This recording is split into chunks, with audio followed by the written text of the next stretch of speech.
Sounds like you have a good relationship with the CEO, a very close working relationship with the CEO. What is your involvement with the board? Are you probably sit on the board meetings, and finance committee includes the board members. So can you say what type of relationship you do with the board? You have a very extensive relationship because in a finance CFO role, there's multiple committees. Obviously, finance committee is sort of the crown jewel of those. Again, we have to get to the finance committee. We report the financial results on an ongoing basis. Again, we're taking back any new programs, anything we would see from an initiative perspective we would want to invest money in, we would take that back. And we have pretty much a standard reporting that we would do for that. Includes the net payback period, internal rate of return, net present value. But not only that, but to tell the story of what it is we want to do, why it's important to the community, why it's important in general for healthcare, and be able to get those items approved. Finance committee also reviews and approves all of our budgets. So from a capital budget perspective, operating budget perspective, and really just being in tune with the organization financial, where we are with the rating agencies. Mm-hmm. So very close work with that committee. We have an investment subcommittee of the finance committee. We have large amounts of funds in what we call board designated funds, and then of course pension. There's a whole slew of pension asset funds. We froze our pension plan, the defined benefit plan, 7 years ago, but we still maintain the plan. So there's a lot of reporting there. We have investments in those plans. We actually engage the services of an outside investment manager who manages the managers for us. We meet on a quarterly basis as an investment committee, making decisions really on the portfolio. Asset allocation is very important because asset allocation will drive the returns, and the committee really sets that and sets the policy, and then any manager changes we would make. Mm-hmm. But working closely with that committee, they've really given management, myself and others, the flexibility to rebalance the portfolio on an ongoing basis as long as we stay within the current managers that are within the menu. So that's a benefit for us. We have a good relationship there. Audit committee, again, another committee that I'm staffed to. Very important as we take through, now in March we'll go with the audit plan for the upcoming fiscal year audit. We're June 30 fiscal year end, so we need to bring the auditors in. We have a separate auditing firm for physician corporations. We have a separate auditing firm for the two hospitals, and we call the health system consolidated. Both audit firms will present their plan to the audit committee. That has to be approved and move forward. One of the key components of an audit committee is, and I think they enjoy, is executive session. So what's that mean? That means management, myself, the CEO, and anybody else who's not a committee member is excused. It can be anywhere from 5 minutes to a half an hour. We stand out in the hall. And the committee members have direct access to the auditors, so they're going to ask them a lot of tough questions. And I'm sure they're going to ask them questions, are you getting the cooperation from the team? Are the books and records clean? Is there anything that would keep you up at night that you see here? And then it's talking about really the general vision of the organization too. They're going to be bouncing things off the auditors from their perspective, mm-hmm. that they see maybe Heritage Valley should go in a certain direction. So they're going to say, well, what do you see in the market, and what do you see with other clients? So it's a valuable time spent there. And then we have them back in September, really end of September, beginning of October, to go over the final reports and the audit results. And again, another executive section, which they'll probably ask some additional questions regarding the results and what they would see in the balance sheet and the statement of operations. Excuse me. Another one would be risk and compliance. We have a very active risk and compliance committee, which finance is an integral part of that as well as our internal counsel and our director of corporate compliance and our internal auditor. So we overall spend a lot of time, I know I spend a lot of time with board committees, as you say, attending all board meetings, mm-hmm. and delivering financial results and being involved in that process. So the finance committee meets on a monthly basis? Finance committee, we did meet probably about 9 times a year. We've cut that to quarterly. Okay, and the board meets every other month? Or monthly? About every 6 weeks. Strategic planning. Are you involved in the strategic planning of the organization? Yes. We have a strategic plan. It's a 5-year plan. In fact, we're due for another strategic plan now. Excuse me. We have a committee also, a strategic planning subcommittee, if you will, of the board that would meet on an ongoing basis. Once that plan is developed and approved by the board, then that subcommittee really goes into mothballs, if you will, until it's needed again. But I think it's a very active process, and excuse me, very interactive with the other committees and plans. What have you enjoyed most about being the CFO? Being in control of all that money, right? You know, it's an interesting question. Excuse me. I think the one thing is you look at your career and you say, what do you want to be when you grow up? You know, you start in finance, you start to work, have an opportunity to work with a number of individuals or work for them. And I think I could see earlier on in my career that the CFO position was sort of the ultimate within the financial world. So I sort of set my sights on that. So I'd really like to be able to aspire to be a CFO. So I try to take in as much as I could do, take as much knowledge. You'd sort of really never shied away from an opportunity to do work, because in the finance world it's not an 8 to 5 job. That's just, I think anybody would tell you that, even at the lower levels up through the organization. But I think once you get into the CFO role, it's really being able to sit back and take all the things you've learned along the way, to be part of the strategic direction of the organization, and really have an impact on the financials and the operations itself. So I think, to me, that's one of the most rewarding things. And I think we've had some years where we've done it very well, so it's pleasing to give yourself a pat on the back. And we've had years where we haven't done as well. And I think that's where the challenge comes. And actually, I live for the challenge. Like to be presented with that, have the opportunity to say, what can we do to turn an organization around? It's a large organization. If we go back just 5 years ago, we employed over 4,000 individuals in the organization. Over the last 5 years, we've eliminated roughly 500 positions. And again, as I mentioned earlier, needed because of the decline in volume. So you always have to right size the organization to be able to meet the given volume of the organization. One of the creative things we came up with, reduction in force, is probably one of the hardest things you have to do in an organization. It's a morale killer, for one. It's hard. Individuals leave the organization unhappy. And really, if you look at it, it's almost a failure of the management team when you have to reduce the force, because you're saying, I had too many and I didn't need them, and it's our fault because we brought you into the organization. One of the things that we developed between myself and the Director or Vice President of Human Resources, we came up with a voluntary separation program. We had a pretty lean year in 2011. We were losing money. We had seen a significant decline in our volume, again, from an inpatient perspective. We weren't able to turn the ship, if you will, fast enough, so we started to lose money from operations. And we sat as a team. We actually engaged about 20 of our key directors. We had an operations turnaround team, which I helped to lead, to say, what can we do as an organization? How can we attack this?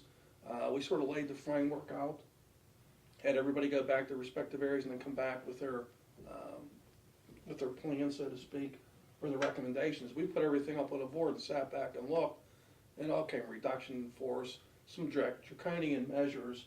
And we said, no, we got to figure a better way to do this. So we came up with a voluntary separation program. I think one thing is, being a CFO or CEO or in operations, you get a pretty good feel for what's going on in the organization. You get a feel for what individuals are looking for. We have a population that's seasoned from an employee perspective, and you can sort of hear this groundswell. Jesus, somebody would just give me health care, give me my severance, I'd retire. I don't need to be in the organization. I'd be more than glad to retire. So we started to kick that around and say, maybe we can offer something. We can offer health care to 65. We have a severance package. It's very, I'm not going to say it's from a finance guy's perspective. I think it's a very nice package. Ours is a week for every year of employment with no cap. So if an individual was there 30 years, they get a 30-week severance. And we also threw a kicker on top, a one-time payment, if you will. And we offered that. We had about 275 individuals who qualified. We ran a variety of analyses and finally said anyone with 60 years or older and had 10 or more years of service with the organization would qualify. We had roughly 275 individuals qualified, and we had 160 that actually take the offer at the end of the day. And I'm going to tell you, they left all with smiles on their face. We had receptions at the hospital campuses, and people actually giving you hugs leaving the organization. Believe me, that doesn't happen when you just reduce them Right. in the traditional That's, fashion. that's true. They're almost like convicts. And they're escorted out and not feeling well about their job. So we did that, and I think that was very positive from that perspective, help us to really thin the ranks that we needed to do. We did it in a way that we could book it in a one-time event, move forward, and it was very successful. Not that we're going to do it again, but it was successful at the time. Some of the other really tough decisions that were really around services. So we look at things such as transcription, and we have our in-house transcription service, we had an in-house laundry, we had an in-house courier service, so a number of things that we did internally that really weren't healthcare. Mm-hmm. They were various services that we had to make some tough decisions, and we outsourced these functions over a period of years. One, to reduce the cost, and in some cases actually improve the service, and we find that it worked in both worlds. But it's tough because transcription reported up through myself, and I had to stand in a room with 30 transcriptionists and tell me they need your services.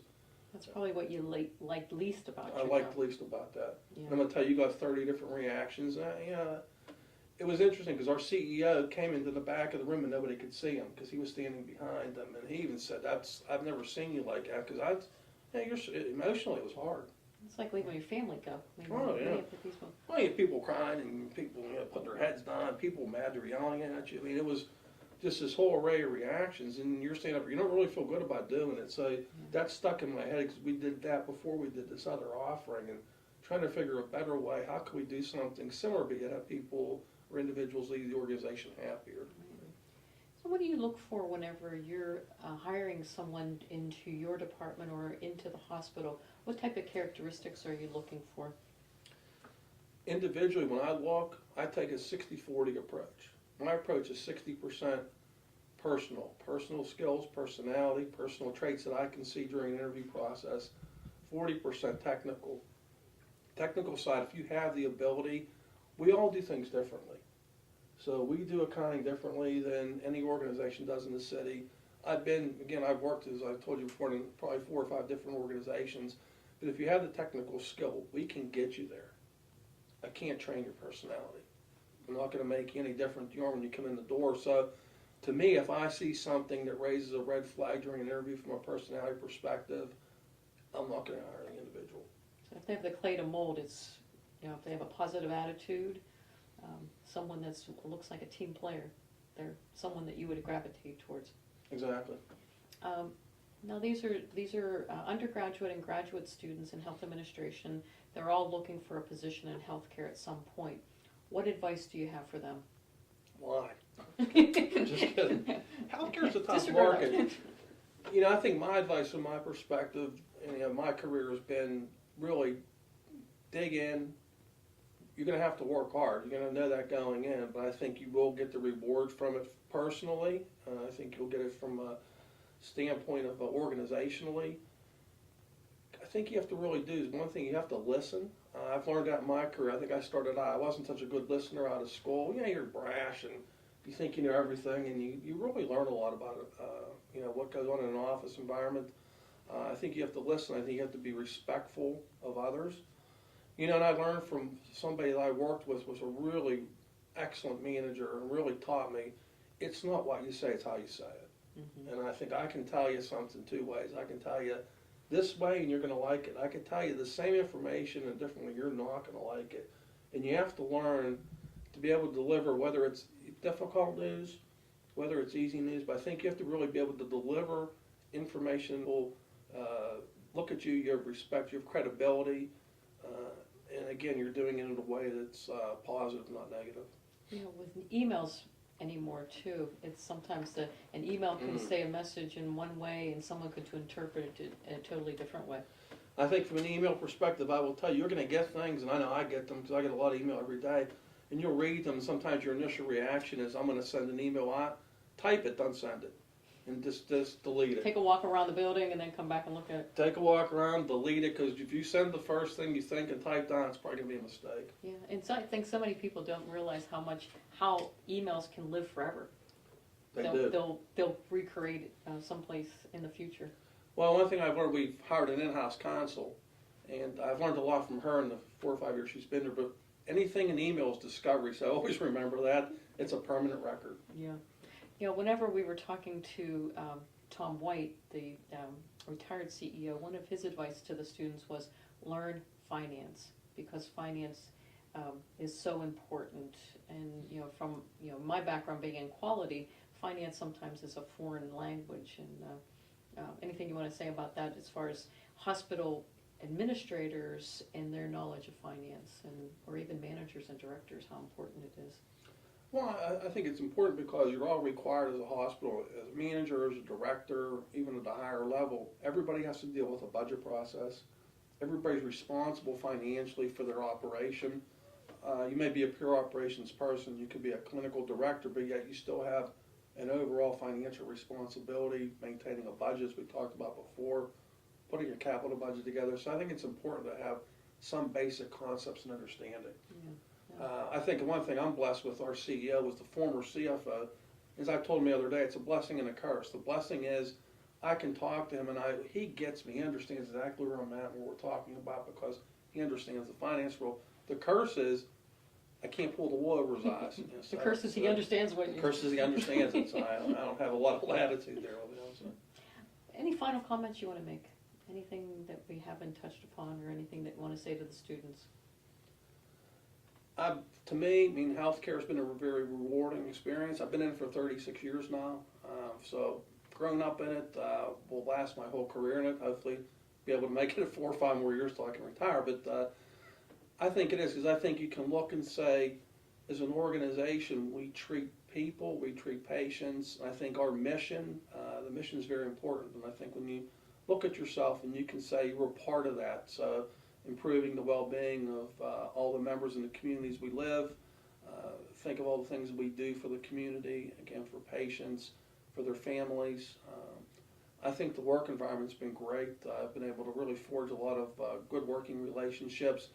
And healthcare itself in this area, if you stay in this area, is very small. So one comment there would be never burn a bridge, because you don't know we're going to have to walk back over it. Everybody knows everybody. And in fact, as Holly and I met the first time, we know a lot of people we both had exposure to, either worked with or know of. Mm-hmm. Everybody knows everybody. So in that regard, too, always do the best you can. I think, as I mentioned before, hard work, but you will get the reward of the hard work. It does come. Networking is so important in healthcare, in any organization, but particularly healthcare. Very important. Bryan, thank you so much. I know the students appreciate the fact that you spent some time this morning telling us about your position. And as far as the students, you'll be reviewing this and having a series of questions to respond to. So I thank you very much for taking the time. It's been great. Oh, you're welcome, and good luck to you all.